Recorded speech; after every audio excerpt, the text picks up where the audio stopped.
Hi, um, I'm Debra. People used to call me Debbie, some call me Debora. I'm Debora Kayembe, and I will say, first of all, I am the daughter of my father before anything. Um, and my father was a professor, a single dad for a while when I was a young girl. I copy him, his strength to be a parent of many children alone. And then over the years, I grew up very quickly because I have to leave my own family. I was accepted by my aunt and her home, where it was not my home, it was not my place, it was a place of sanctuary for me, one way or another.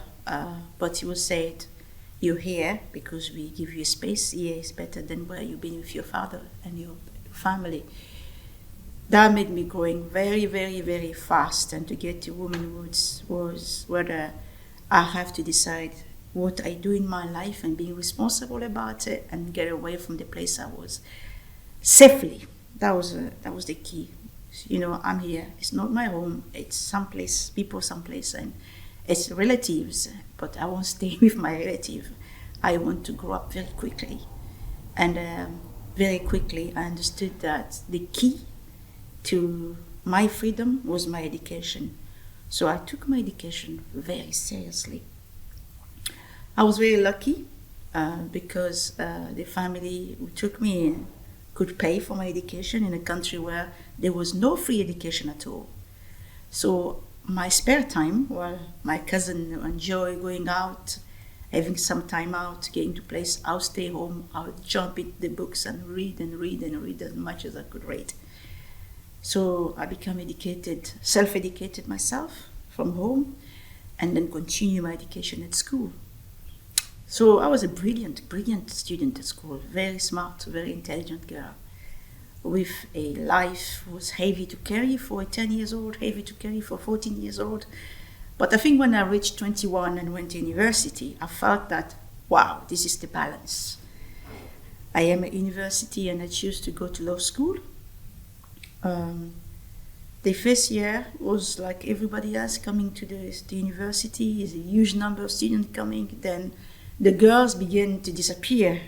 Where we're going further into law school, the girl disappears. The girl were getting married. The girl were on the up with other problems. But I stick to my education. Then this is where I started the activism, because the year I went to university, my country fall into civil war. Many things changes. The new president at that time asked for the girls to return to the kitchen and the boy to have a chance to have education because the country was struggling. I refused that.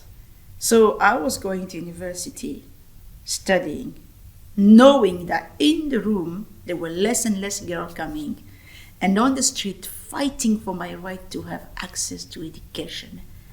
Going to the street claiming that our girls, I, a girl, I have a right to education. More the year were going, more things are getting tougher in the country, and the girls are just abandoning their education. I remember the time we finished university, we were just 5 girls completing the whole law school, and 400 boys there.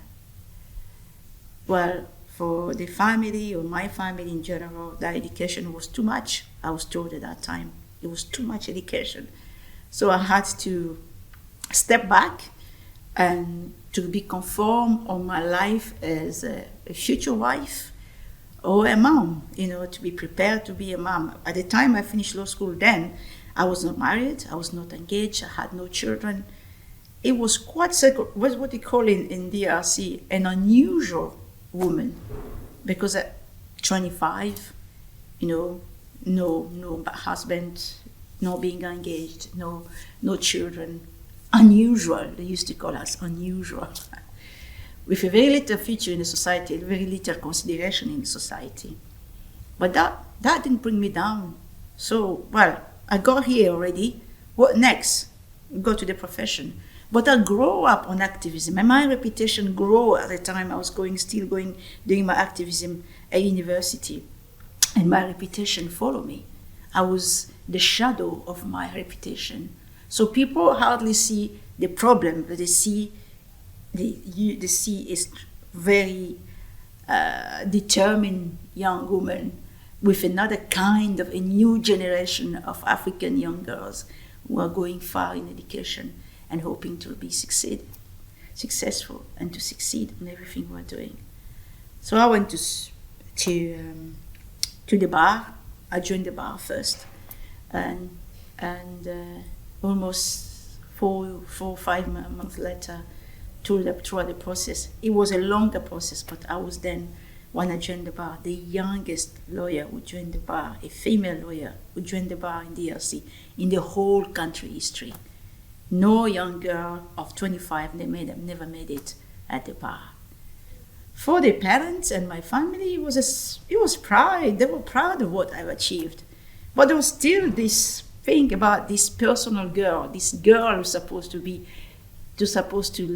care for a man, who's supposed to be a wife to a man, who's supposed to be a mother, and that shadow disappearing and being just the strong young woman who just achieved a milestone with it. At the bar, the thing I noticed was that people will never look at you as easily that they used to look at you like a young girl in the society. They look at you from afar and they keep asking questions. Where is she going with this? Where is she going with all this realization, all this achievement? What is she going to be? What is she going to do with her own life?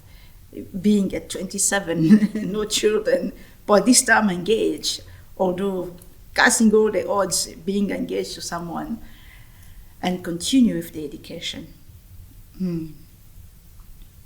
But also at that time, I have so many losses. Mama passed away. My brother passed away.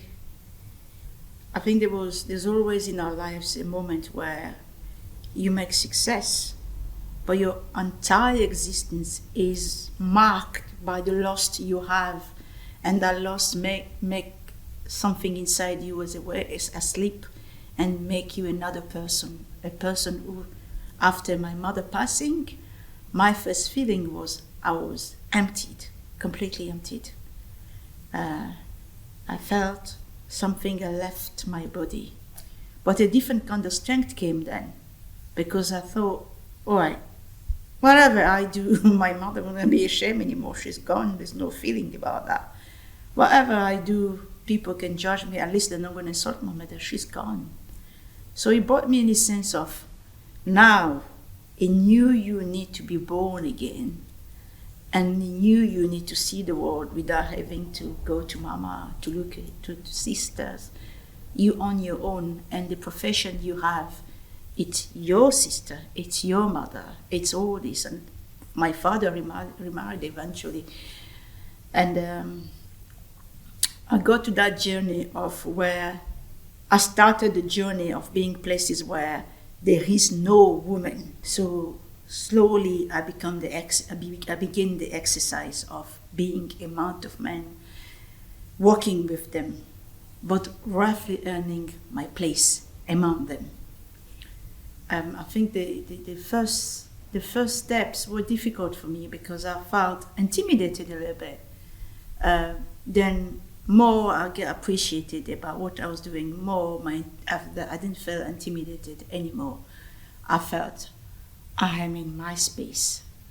I am places where, even though there is no women, I earn this place rightfully because I'm competent on what I am doing. I am very good on what I'm doing. I got admiration. Then the activism took over when the country completely went down, and it had made a heavy burden on me, because then from all of my generation, I was probably one of the first who went to activism at that time. So the young activist who comes and look up to you to see how you can react on something that is not right, it's not correct in any way of living. So that the year 2005, when I left DRC, I came to the UK. My first impression when I came to the UK, then, I knew back home in DRC that the UK was the world place of human rights. The most successful place you see women being successful with their way of doing, their way of working. I never had any worried about race because I thought this is a place where people work together, consider together with respect and dignity. So the sad part of it is the minute I landed in this country was the treatment I had as an asylum seeker. The way the system treated me. For someone who was running away from danger to a place of refuge, I was treated as much as the criminals. You know, I have this first day, I remember that first day at Croydon, where I was interrogated for 10 hours about why I left DRC and how I managed to get into the UK. I thought that was dreadful. It was dreadful. I just couldn't imagine such treatment then. But it just get worse and worse. The following morning, I was put in on a bus from London to the north of England, 10 hours trip on the bus. I mean, when I arrived to the city where they sent me to live in Blackburn with Darwin, I was unable to feel my feet. I was unable to feel my arm. I had no coat. It was cold. I mean, people looking at you like, what is this person? What she's doing here? Why she is here? I don't speak English enough, and I don't know how to start to explain the hardship I faced when I left home to be in the UK. But I think one of the things people always say, you know, being a woman make you subject to many things. One of the things also I had faced when I came in, it was the first question ever, where is your husband? And I was wondering why they're all asking me, where is my husband? Can they not just look at me as a person without questioning me, where is my husband? You know, and that was the first thing I've experienced. The other thing then, when I saw this resistance from other people about who I was, what I represent, before even coming to the issue of race, was the way other people were talking about where I came from.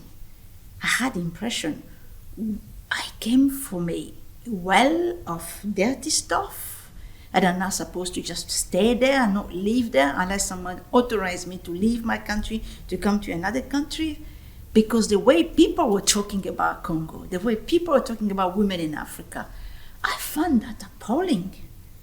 And I said, but listen, in Africa there is education. Although we don't have the best school you have, there is education. There is kindness that I haven't seen here since I arrived.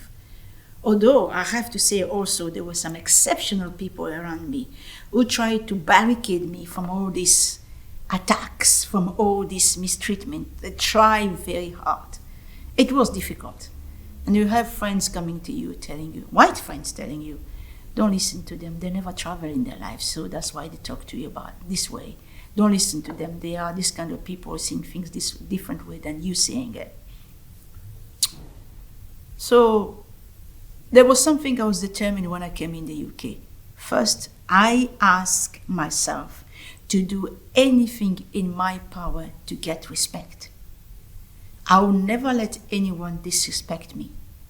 That was one of the things I gave myself as discipline. The second thing is, no matter how hard it is, I will not be reduced to nothing. I will do no matter things that dignify me, dignify what I represent, dignify who I am, to get to a place that I am self-determined to look after myself without anyone controlling me. That was the two things I promised myself all the way. So the difficulty was, how can people respect you when your country is the world capital of rape? every single thing coming about your country is related to war, it's related to rape.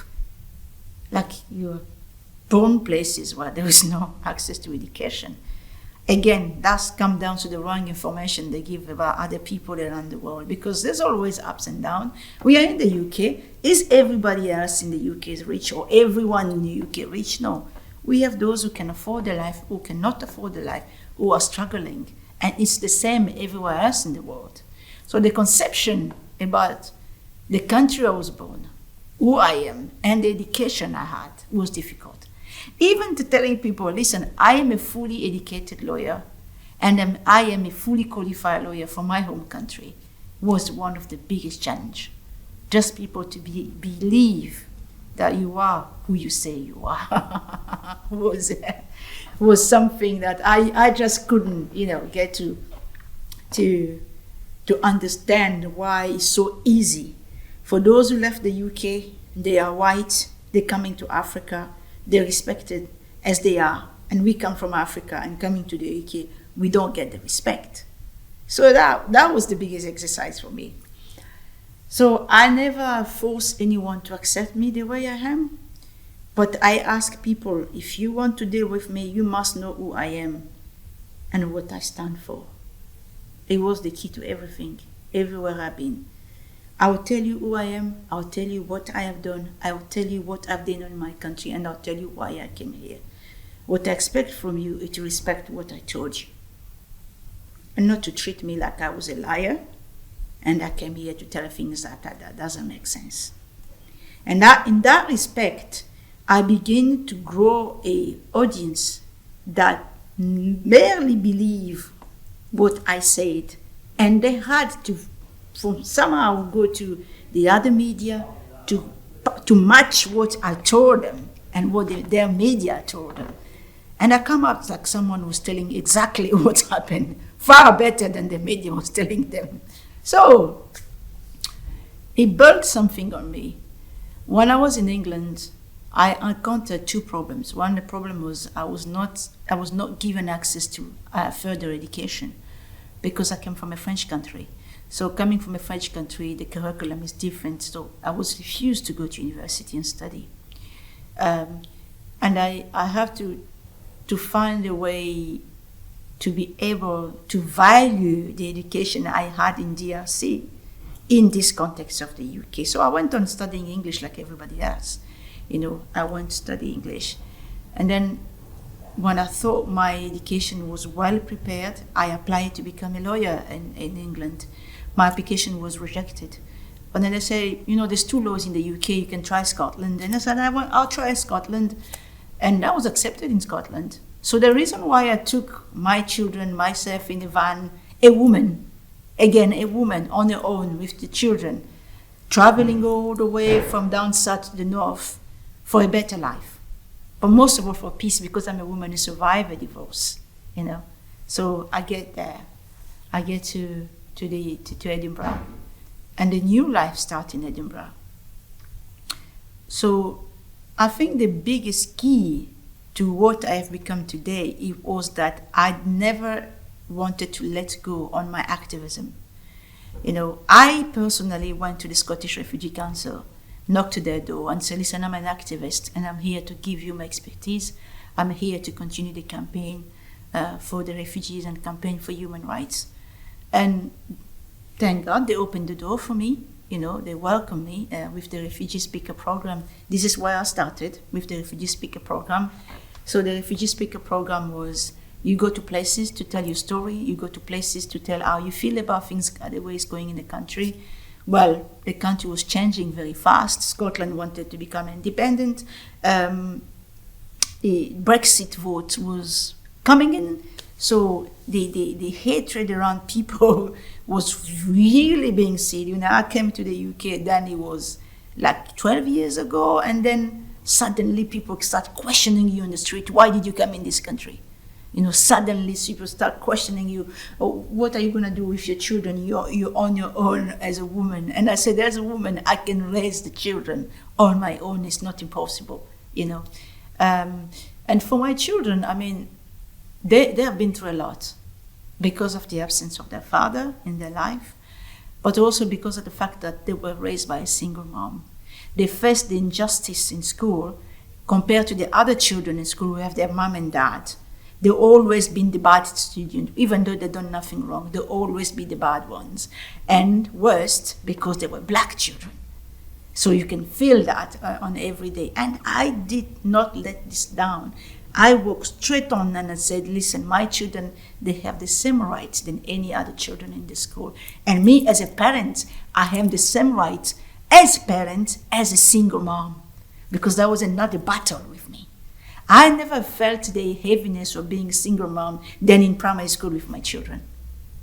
You can see the discrimination on the way the ed teacher are dealing with this situation that happened with children in school this time to time. They'll call you to ask your children to change while your children done nothing wrong, but they'll not call the parent to have mom and dad because they want peace in the other family. I find that disgusting.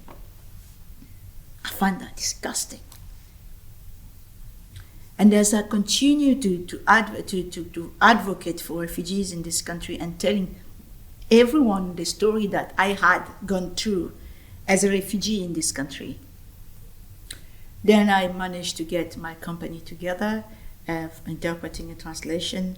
I work as a civil servant for the UK government, for Her Majesty the Queen.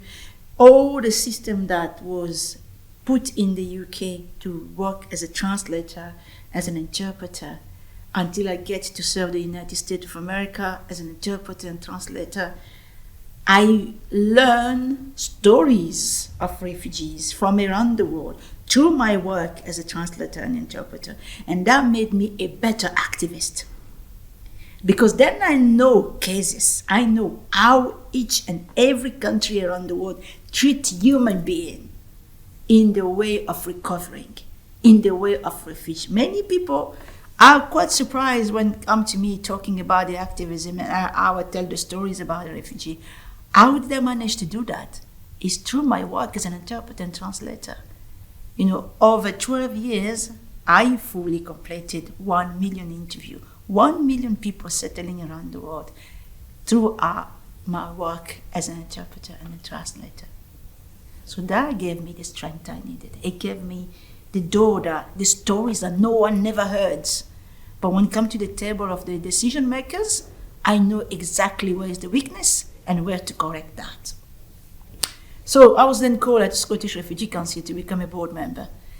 Throughout the Scottish Refugee Council, the Young Academy of Scotland wanted to have refugees with the Academy so we can work together to tell our stories, to tell our difficulties, so policy can be made from the experience of the refugees themselves. What was quite astonishing about me joining the Young Academy of Scotland, it was, while I am not yet a fellow of the Royal Society of Edinburgh, the work I produced with the Young Academy of Scotland brought me straight to the Royal Society of Edinburgh. So there were working groups. You have a working group for the Young Academy of Scotland, but you also have a working group for the Royal Society of Edinburgh. And not being a fellow brought me to this table, where now I started questioning content of some document they have, which I found that was not accurate.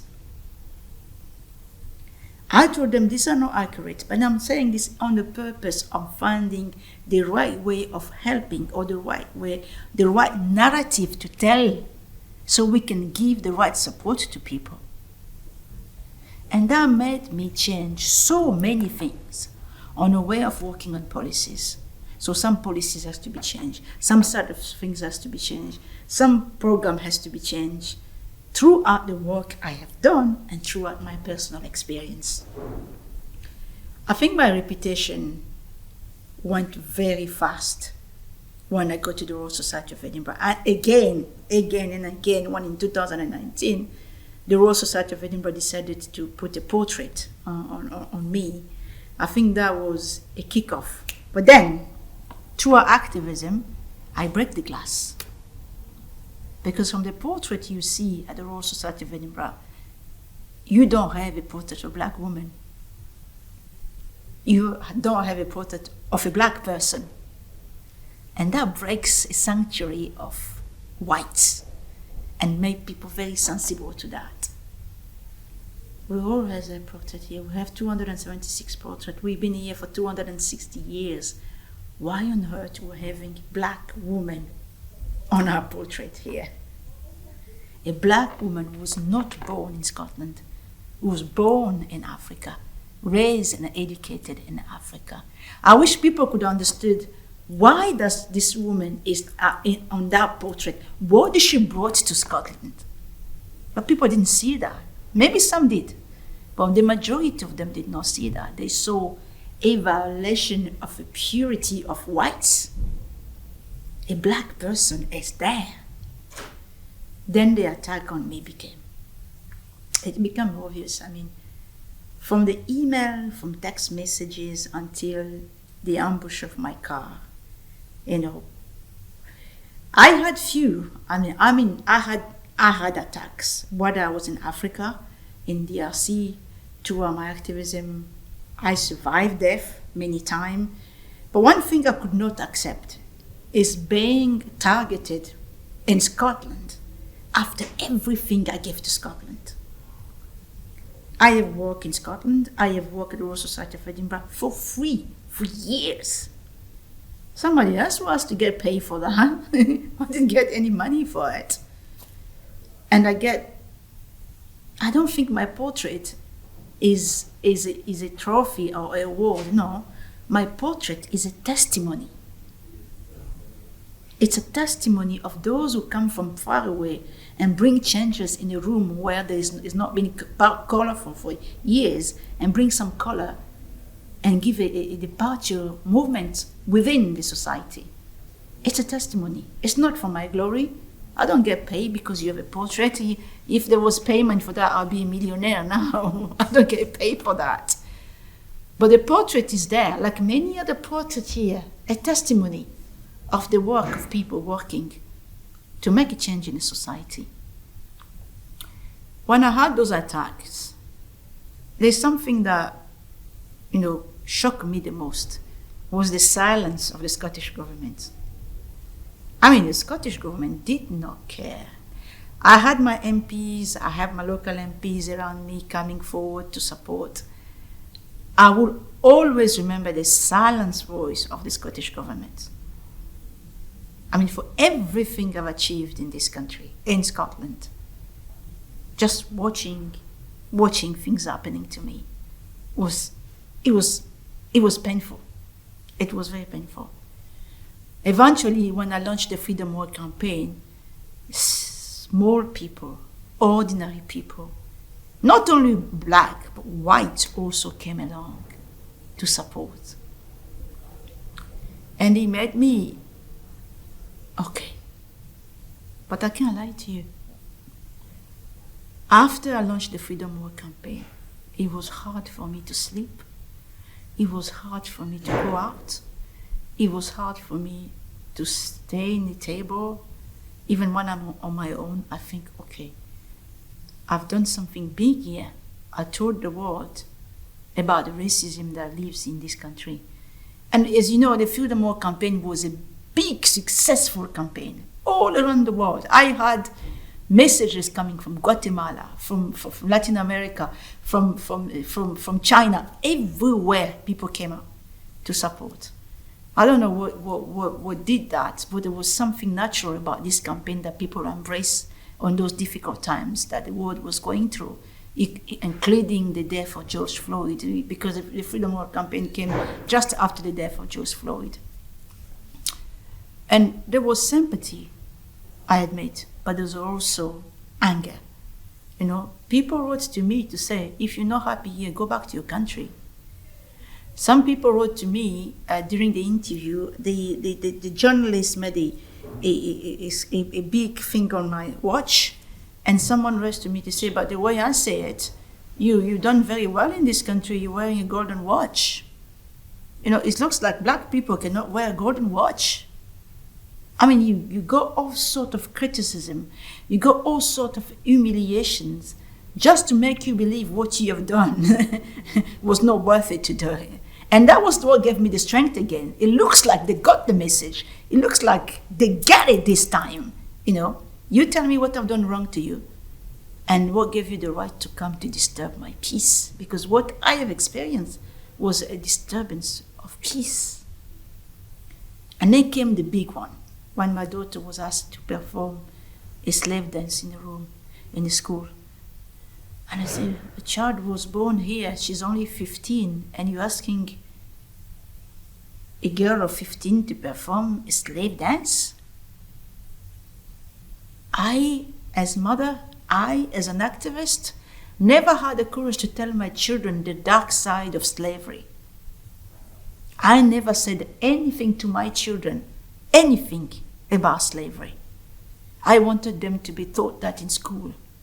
So it's going to be just like any education they get, because if you, as parents, you put your children in the table, you start telling them the way people were treated, your ancestors were treated because of the color of the skin, I don't think our children will have white friends. I leave that space to education because I trust the educator knows how to present it carefully. But I was wrong. That day I realized I was wrong not to tell my children these kind of things, because then it went really bad on them. So I keep asking now myself where I am now and what I have realized, because I don't define myself exactly for the role I have today at university. I define myself as an activist, because I will always be an activist until my last breath. And I keep asking my grandchildren, how do I tell them this? How do I explain to them this friction between people just because they don't share the same skin color? How do I tell that to my children? My grandchildren, because my children, they've already got it, but in the bad way. They have suffered from it, in the bad way. Raising my children as an activist, there was a moment I have to say, hold on a bit, I'm not going to tell them that. I always try to explain to my children there are two things that are more important in life. It's love and respect. No matter how people treat you, it's love and respect. And if you exercise this, no matter how thing comes to you, it comes back to you or hurt you, you know how to react with love and respect.